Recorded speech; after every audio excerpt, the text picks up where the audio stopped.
Perkenalkan, nama saya Mega Dharma, NIM 2030108037 dari jurusan Bimbingan dan Konseling semester 3A IAIN Batu Sangkar.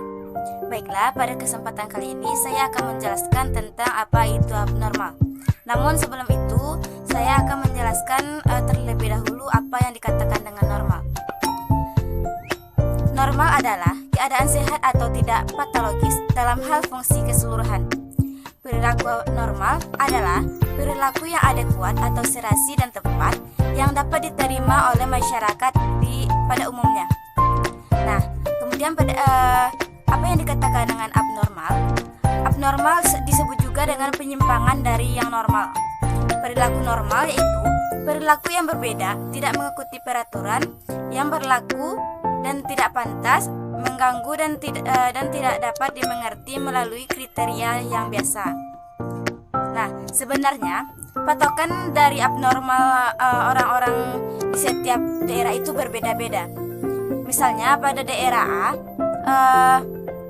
perilaku tersebut dianggap biasa karena mereka sering melakukan hal berperilaku tersebut.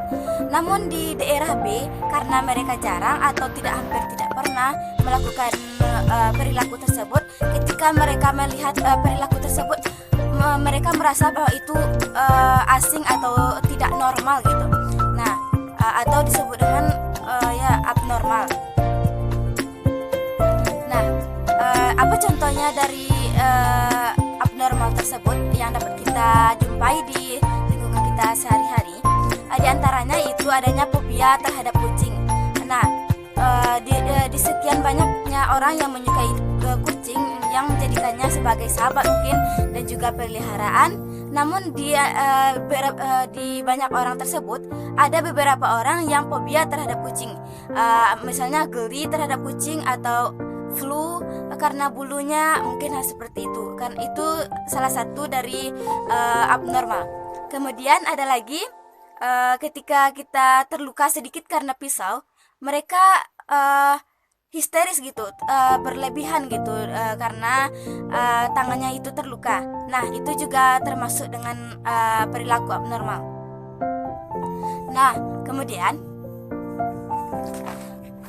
apakah faktor yang memunculkan adanya perilaku abnormal tersebut? Nah, di sini saya akan menjelaskan faktor umum dari munculnya perilaku abnormal. Yang pertama yaitu faktor biologis.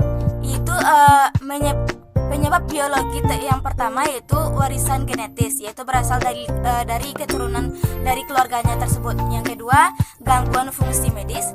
Yang ketiga, kerusakan otak yang disebabkan oleh trauma kepala. Kemudian paparan stimulus lingkaran seperti zat beracun atau zat penyebab alergi. Yang kedua yaitu faktor psikologis, yaitu gangguan umumnya muncul sebagai akibat pengalaman hidup yang bermasalah.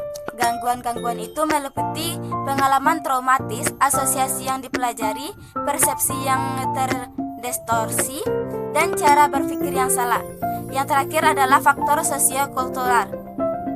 Faktor sosiokultural yaitu mengacu pada hidup kita, misalnya seperti teman, rekan kerja, keluarga, dan juga budaya.